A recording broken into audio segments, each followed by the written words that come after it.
Last week થોડુંક profit booking આવ્યું, પરંતુ હવે આ અઠવાડિયે તમે જો તો આપણને સમાચાર શનિ રવિમાં થોડા સારા એ આવ્યા કે એવું કોઈ ખાસ તમે જુઓ તો બંને વચ્ચે એવું કોઈ ઘર્ષણ થયું નહીં. અને સાથે તમે જુઓ તો બ્રેન્ટ ક્રૂડ ઓઇલ મેઇન વસ્તુ એ હતી જે $108 વાળું ફરી $100 ઉપર આવી ગયું. અને તમે જુઓ તો બંને તરફથી જે પોઝિટિવ સેન્ટિમેન્ટ આવી રહ્યા છે યુએસ અને ઈરાન તરફથી, એ માર્કેટને ક્યાંક ને ક્યાંક આજે થોડુંક ચેરિશ કરી શકે છે. તો આવો હવે જાણીએ કે હવે આપણે ટેકનિકલી શું છે અને શું સેટઅપ છે. આજે મજબૂત ઓપનિંગના સંકેત છે, ગેપ નિફ્ટી 200 પોઈન્ટ મજબૂતીના સંકેત છે. બધા વચ્ચે હવે નિફ્ટી અને બેંક નિફ્ટીમાં લેવલ કયા ધ્યાન પર રાખીશું. નિફ્ટીને ડેઇલી ચાર્ટથી શરૂઆત કરીએ તો ડેઇલી ચાર્ટ તમે નજર કરો તો જે રીતે આપણને છેલ્લા 3 દિવસ એટલે કે લાસ્ટ 3 ટ્રેડિંગ સેશન બુધવારે, ગુરુવારે, શુક્રવારે એક ફોલિંગ નાઇફ જેવી કેન્ડલ હતી. પરંતુ હવે આજે ઇન્ટરેસ્ટિંગ વસ્તુ શું છે કે આપણે ગેપ અપ ઓપનિંગ થયા છે. આ જે ગેપની આપણે વાત કરી રહ્યા હતા એ ગેપ તો આપણે લાસ્ટ વીક પૂરો થઈ ગયો.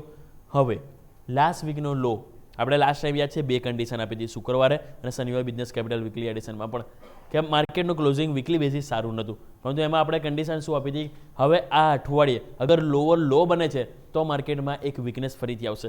અગર લોઅર લો નથી બનતું અને ત્યાંથી મીન્સ કે આજે એક અપમૂવ આવે છે તો પછી આપણને એક પોઝિટિવ સેન્ટિમેન્ટ છે. એટલે મીન્સ કે જ્યાં સુધી હવે આપણે અઠવાડિયે બેઝિસ લોઅર લો ના બને ત્યાં સુધી ચિંતાનો વિષય નથી. ક્લિયર? હવે આપણે કેટલું 23,813 જે આપણે લો હતો લાસ્ટ અઠવાડિયાનો કહો કે લાસ્ટ ટ્રેડિંગ સેશન એટલે કે શુક્રવારનો કહો તો 23,800 થી 23,750 આ રેન્જ છે કે જેને આપણે પકડીશું.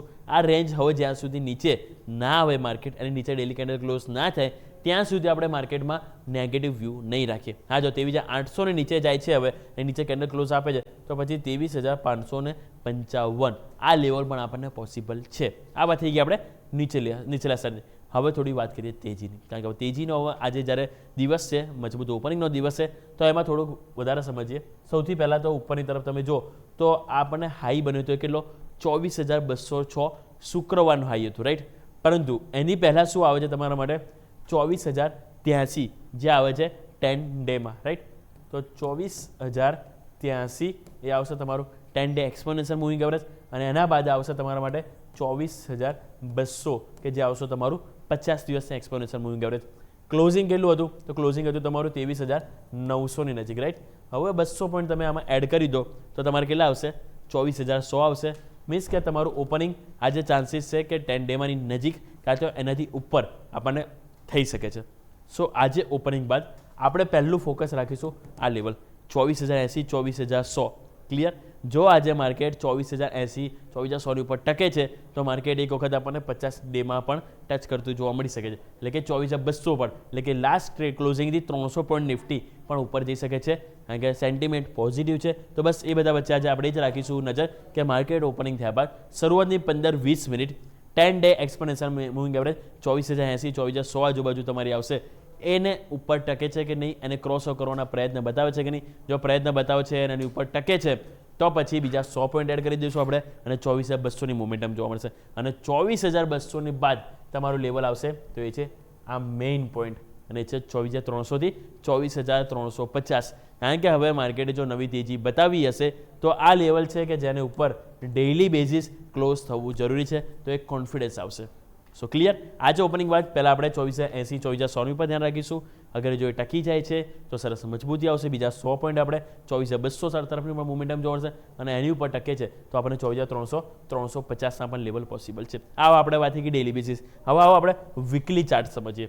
તો વીકલી ચાર્ટ જો તમે નજર કરશો તો તમને જોવા મળશે કેન્ડલ નેગેટિવ હતી, રાઈટ છે. પણ મેં આમાં તમને એક પોઝિટિવ વસ્તુ શું કીધું હતું કે આપણે ખરાબી ક્યારે થશે કે જ્યારે આપણે લોઅર લો બનાવીએ. કારણ કે છેલ્લા 4 અઠવાડિયેથી તમે higher high high low formation બનાવી રહ્યો છો. એમાં ભલે છેલ્લી કેન્ડલ રેડ છે પરંતુ તમે લાસ્ટ વીકનો લો નહોતો તોડ્યો. હા, તમે લાસ્ટ વીકનો લો તોડ્યો હોત તો વીકનેસ એમ કે હા ભાઈ માર્કેટમાં પાછું રિવર્સલ નીચેની તરફ આવી શકે. પરંતુ જ્યાં સુધી હવે આ લાસ્ટ વીકનો લો હવે આપણે જે બની ગયો છે એ છે 23,800ની નજીક. તો જ્યાં સુધી 23,800 નીચે નથી જતા અને નીચે ક્લોઝિંગ નથી આપતા ત્યાં સુધી ચિંતાનો વિષય નથી. હવે ઉપર તેજી માટે તો પહેલાં આપણું જે હાઈ કેલો હતો 24,601, 24,601 આ લેવલ છે કે જો બેંક નિફ્ટી એથી ક્રોસ ઓવર કરે છે અને માની લો કે ક્રોસ ઓવર કરીને ટકે છે કે પછી ડેઇલી બેઝિસ જો ક્લોઝ આપે છે તો ઉપર મોમેન્ટમ ડાયરેક્ટ આ ગેપ પૂરો થઈ શકે છે અને એ ગેપ આપણે આવશે 25,150ની નજીક. આ ગેપ છે પૂરો કરી શકે છે અગર ડેઇલી બેઝિસ કે પછી વીકલી બેઝિસ માર્કેટ આપણને અહીંયાથી 24,600ની ઉપર ક્લોઝ આપવામાં સક્ષમ થાય છે તો બીજા 600 થી 700 પોઈન્ટની તેજ પોસિબલ છે. ક્લિયર? તો આ આપણે લેવલ ઉપરની તરફ ફોલો કરીશું અને જ્યાં સુધી લોઅર લો નથી બનતો ત્યાં સુધી નેગેટિવ વ્યૂ નહીં રાખીએ. હા ને લોઅર લો બને છે તો પછી સેલ ઓન રાઇઝ માર્કેટ બની જશે. ક્લિયર? આ વાત થઈ ગઈ ડેઇલી ચાર્ટ અને વીકલી ચાર્ટ નિફ્ટીનું. હવે વાત કરીએ બેંક નિફ્ટી.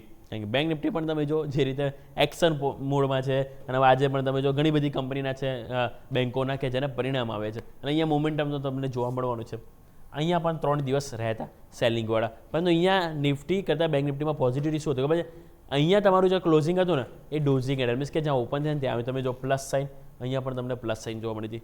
તમારું ક્લોઝિંગ ક્યાં આવ્યું તો એક્ઝેક્ટ તમારું જે 10 ડેમાં છે 54,081, રાઈટ? અને તમારું ક્લોઝિંગ ક્યાં આવ્યું તે તમે જો તો આપણને જોવા મળશે એ પ્રમાણે 54,000 નહીં 56,081. તો 56,081 અને 56,089 ક્લોઝિંગ એક્ઝેક્ટલી 10 ડેમાં ઉપર આવ્યું છે. તો બસ સિમ્પલ આને આપણે સપોર્ટ લઈને ચાલીશું. 56,089 છે. હવે 56,000નું લેવલ પકડી લઈએ. 56,000 થી 56,100, 56,000 લેવલ જો આજે બેંક નિફ્ટી બ્રેક નથી કરતી, અગર આવે છે તો ત્યાંથી સપોર્ટની અપેક્ષા આપણે રાખવી જોઈએ. જો બ્રેક કરે છે તો પછી વીકનેસ પોસિબલ છે, પરંતુ ચાન્સીસ ઓછા છે.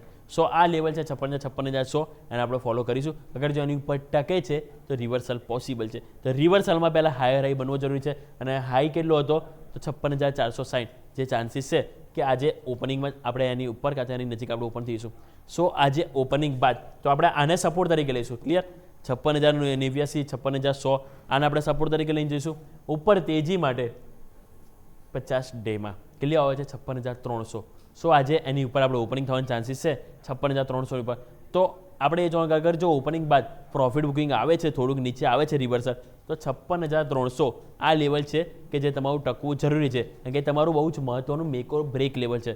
ક્લિયર? અને જો એ તમે ટકી જશો તો પછી 56,800ના પણ લેવલ આજે બેંક નિફ્ટીમાં પોસિબલ છે, પરંતુ 56,300 લેવલ તમારે રિસ્પેક્ટ આપવું જરૂરી છે. જો રિસ્પેક્ટ આપો છો, અડધો પોણો કલાક ટકો છો, તો બીજા 400-500 પોઈન્ટની પણ તેજી આપણને જોવા મળી શકે છે. ક્લિયર? અને નીચે સપોર્ટ તરીકે જેમ વાત કરી 56,000-56,100 આપણે લઈને ચાલીશું. હવે વીકલી બેઝિસ જોઈએ તો વીકલી બેઝિસ પણ તમે નજર કરો તો જે રીતે આપણને ખાસ કરીને મોમેન્ટમ જોવા મળ્યું છે, તો અહીંયા તમે જો 4 અઠવાડિયાથી હાયર હાઈ હાઈનો ફોર્મેશન, અહીંયા પણ નેગેટિવ કેન્ડલ બની, પરંતુ અહીંયા વોલ્યુમ બહુ નાનું હતું, મીન્સ કે નાની કેન્ડલ બની છે. અને અહીંયા સારી વસ્તુ એ છે કે તમે 10 વેમાં 55,896 કે જ્યાં તમે ઓલરેડી શુક્રવારે બ્રેક કર્યું હતું, પરંતુ ક્લોઝિંગ એની ઉપર આપ્યું છે. અને ક્લોઝિંગ તમે 56,000 પુટ રાઇટર્સ એની પણ ઉપર આપ્યું છે, સપોર્ટ છે. એટલા માટે અહીંયા પણ સિમ્પલ એક વસ્તુ છે 57,000 આપણો જે હાઈ બન્યો 456. જો 57,456 ક્રોસ કરીએ છીએ ડેઇલી વીકલી બેઝિસ આપણે, તો ઉપર બીજા 1,800 પોઈન્ટ એટલે કે 59,200 સુધીના પણ આપણને એક રસ્તા ઓપન થઈ જશે અને તેજી આપણને સારી બી જોવા મળી શકે છે. સો ક્લિયર? આ લેવલ છે કે જે આપણે ફોલો કરીશું. બાકી વીકલી બેઝિસ જ્યાં સુધી હવે આપણે આની નીચે કેન્ડલ ક્લોઝ નથી આપતા 55,750 ત્યાં સુધી ટ્રેન્ડ નેગેટિવ નહીં કરીએ. હા, જો વીકલી બેઝિસ 55,750ની નીચે તમે ક્લોઝ આપો છો તો પછી ફરીથી એક વીકનેસ આપણને જોવા મળશે. તો આ વાત થઈ કે નિફ્ટી અને બેંક નિફ્ટીને કે જેને આપણે ફોલો કરીશું. પરંતુ એક વખત ઓપન ઇન્ટરેસ્ટ બંનેને આપણે જોઈ લઈએ, નિફ્ટી અને બેંક નિફ્ટીને. પહેલાં નિફ્ટીનો આવો લઈને તો નિફ્ટીનો ઓપન ઇન્ટરેસ્ટ તમે જો તો આપણને કહી રહ્યા છે 24,000, રાઈટ? તમે આજે આની ઉપર ઓપનિંગ થવાના છો. અહીંયા કોલ રાઇટર્સ નો ડાઉટ છે, તમે જો કોન્ફિડન્સ પણ આવ્યો છો, પરંતુ હવે આજે જોવાનું રહેશે શરૂઆતમાં અડધો કલાક હું એટલે જ આપવાનું કહું છું કે તમે ઓપનિંગ બાદ અહીંયા પુટ રાઇટર્સ કેટલો કોન્ફિડન્સ બતાવે છે. જો પુટ રાઇટર્સ કોન્ફિડન્સ બતાવે છે 24,000 કરતાં નવા એડિશન, તો અહીંયા આપણને પુટ રાઇટર્સ આવે છે કોલ રાઇટર્સ કરતાં, તો એ કોન્ફિડન્સ આપશે અને તમારો આજના દિવસ માટે એક સ્ટ્રોંગ સપોર્ટ બની જશે. ક્લિયર? તો આજના માટે મેક ઓર બ્રેક લેવલ તમારું 24,000 છે. મજબૂતી સાથે ઓપનિંગ તો થઈ છે. ઓપનિંગ ટકવી હોય તો 24,000 લેવલ ટકાવવું જરૂરી છે. જો નહીં ટકવી હોય તો વારંવાર એને તોડવાના પ્રયત્ન કરશે. આવો હવે બેંક નિફ્ટીનો પણ ઓપન ઇન્ટરેસ્ટ જોઈ લે. તો બેંક નિફ્ટી તમે નજર કરો તો બેંક નિફ્ટીમાં પણ તમને જોવા મળશે તો એ છે 56,500. 56,500નું લેવલ યાદ છે આપણે લાસ્ટ ટાઈમ 2 થી 3 તમે જો દિવસ લાસ્ટ અઠવાડિયે આપણે તમે ટક્યા હતા ત્યાંની ઉપર તમે જોવા સક્ષમ નહીં થાય, કારણ કે હાઈએસ્ટ કોલ રાઇટર્સ છે 7.5 લાખ. નવું એડિશન પણ ત્યાં આવ્યું હતું. સો આજે ઓપનિંગ બાદ 56,500 પર જો અડધો કલાક ટકીશું તો સરસ અહીંયા પણ આપણને મોમેન્ટમ જોવા મળશે. બાકી સપોર્ટ તરીકે મેં તમને શરૂઆતમાં જ કીધું ને 56,000 થી 56,100 રેન્જ લઈને ચાલીશું. 56,100 છે જે ક્લોઝિંગ છે લાસ્ટ કેન્ડલનું, અને 56,000 કે જ્યાં સરસ પુટ રાઇટર્સનો સપોર્ટ છે ઓલમોસ્ટ 7 લાખ. એટલા માટે 56,000 તમારો સ્ટ્રોંગ સપોર્ટ છે. નવું મેક ઓર બ્રેક લેવલ તમારું 56,500 છે. 56,500 તમે ક્રોસ કરી દીધું તો ફરીથી 57,000 તરફની જર્ની બેંક નિફ્ટીમાં ઓપન થઈ શકે છે. અને સેમ વે નિફ્ટીમાં આજે ઓપનિંગ બાદ 24,000 લેવલ છે કે જેને આપણે રિસ્પેક્ટ આપવું જરૂરી છે. ટકી ગયું તો પછી સરસ અહીંયા આપણને એક મોમેન્ટમ ઉપરની તરફ આપણને ફરીથી 24,300 તરફની પણ જોવા મળી શકે છે. યસ. ઓકે, તો આ સંકેતો છે જેને ધ્યાન પર રાખીશું. યોમિક, આભાર આપનો અમારા સાથે જોડાવા માટે થઈને. તો દર્શક મિત્રો,